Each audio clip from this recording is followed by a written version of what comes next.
It was a summer of fire after months and months of painful rewire, burning down the house that was me, ablaze in discordant symphony, like Notre Dame crumbling for her inner sanctuary to be free of old empires and false narratives of history, or rather, her story. The inner chapel of me, longing for her deeper soul, her mystery, not knowing who I'm supposed to be. Feeling very lost and incomplete, I took myself to my friend's 3-day nature retreat to love my wounds and pour forth in prayer, and to look at and unravel every single layer, with beauty abounding in this fantasia-like space. We softened into each teacher's tender offered grace. Accessing all the elements, we marveled at how windy. We sweat, we prayed, we chied, and we breathed into our rising kundalini. Now, the last offering on one of the awakening days was an orchestral seasoning, a sonic overlay, anthropological, alchemical, threading the ancestral with the celestial, pulling the spirit into the deep sensual. We lay in the light of the moon, our dear teacher drawing us into his primordial tune, hearts twinkling, souls glowing. I took a deep breath, I let go, and I leaned into the great vibrational flow. And then his consciousness poured through my body so subtly, so softly. I thought, can this be? And yet, this is how the great mystery reveals itself to me. So I let go to feel, and his heart spoke such truth for me to see, like a waterfall of holographic memory. I felt his comedy,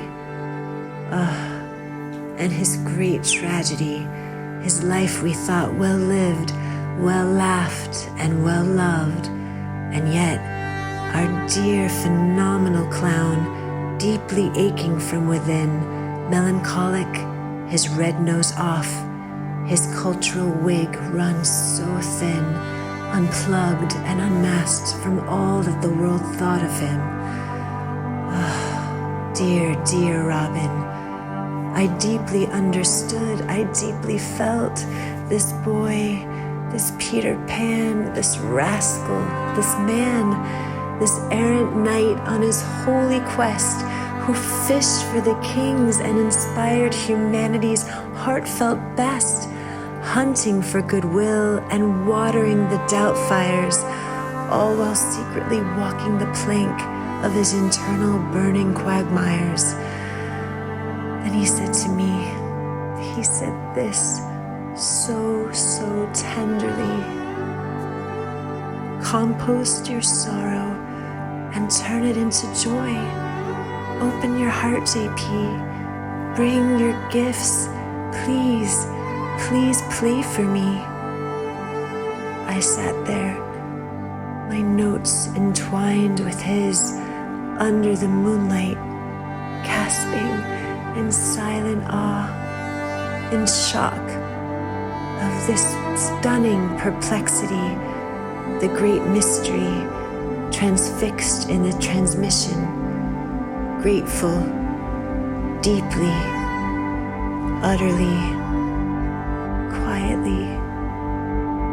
You see, the gift and the challenge is to be with it all, the grief and the glad, the good and the bad, the beauty and the grotesque, the failure and the success, the ups and the downs, the rights and the lefts. It all belongs. Can't you see? See the joke? The joke is on we, this human family. What fools these mortals be. He was right, that bard, and I totally agree. So embrace your folly, blow it up with smashing revelry, switch the flip on the entire tapestry, expose your insanity, the betrayals, the heartbreaks, the losses, the laments. Dump those sagging stories, they're acting like cement.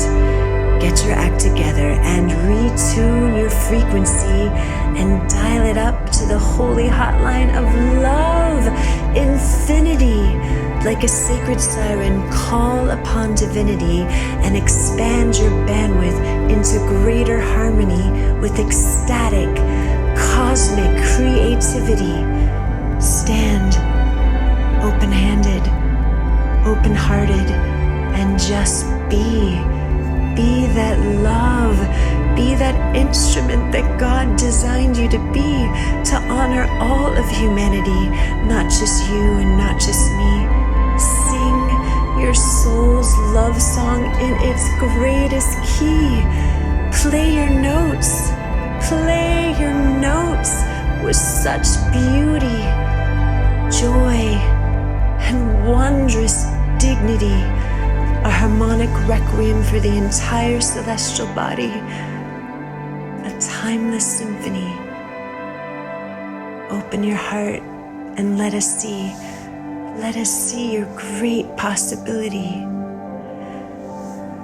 My lead turns to gold, my spirit roaring powerfully, feeling disrobed and unmasked, untethered, finally, fully naked, fully seen, and a little bit crazy if you ask me. So much energy, so raw, so wild, pure, primal, erotic, rhythmic, radical, rascally. Such childlike whimsy and playful novelty, so joyfully. The truest safety surrendering into the arms of divinity, soul sovereignty.